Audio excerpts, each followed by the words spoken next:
গ্রামের পুরনো পুকুর পাড়টা সন্ধ্যা নামলেই অন্যরকম হয়ে যায়। বাতাস থেমে যায়, পানি কালো হয়ে ওঠে, লোকজন দূর থেকেও পাশ কাটিয়ে যায় জায়গাটা। কিন্তু সেই রাতে তিন বন্ধু রিফাত, মিশু আর আরিফ সব ভয়টয় ভুলে পুকুরে মাছ ধরতে গেল।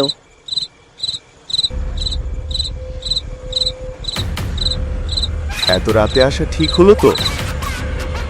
আরে ডাইনি টাইনি কিছু নাই।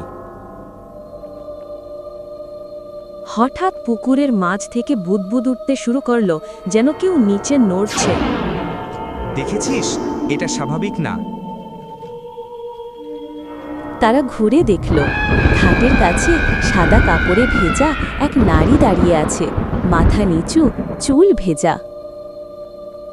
হঠাৎ সে মাথা তুলল, লাল চোখ, লম্বা দাঁত, আর গলা থেকে বেরিয়ে এলো খরখরে শব্দ। তোমরা কেন এখানে? ডাইনিটি মাটিতে না ছুঁয়ে ভাসতে ভাসতে কাছে আসতে লাগলো। চারপাশের বাতাস জমে গেল ঠান্ডায়। এক ঝটকায় ডাইনি রিফাতের ওপর ঝাঁপিয়ে পড়ল, তার কাঁধে নখ গেঁথে ফিসফিস করে বলল, এই পুকুরটা আমার। মিশু আর আরিফ রিফাতকে বাঁচাতে গেলে ডাইনি ভয়ঙ্কর গর্জে উঠল, পুকুরে ঢেউ উঠে আছড়ে পড়তে লাগলো। পালা আরিফ, পালা। ডাইনি পুকুরের উপরে উঠে দাঁড়ালো, তার হাত লম্বা হয়ে গাছের ডাল ছুঁয়ে ফেলল, মুখ যেন দুদিকে ছিঁড়ে খুলে গেল। কে আসে আমার পুকুর ঘাটে?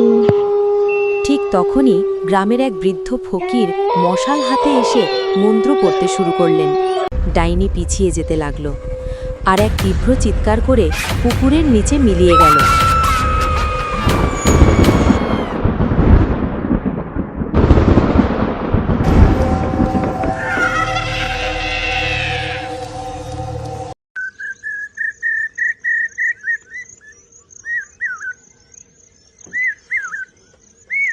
পরদিন তিন বন্ধুর চোখে তখনও আতঙ্ক। ফকির জানালেন, এই পুকুরে বহু বছর আগে ডুবে মরেছিল এক নারী। তার আত্মা রাত হলে খুঁজে বেড়ায় তার ঘাটের অনাহুত অতিথিকে। আর সেদিন রাতেই আবার পুকুরে হালকা ঢেউ উঠল, ফিস ফিস করে শোনা গেল, নিয়ে এসেছি।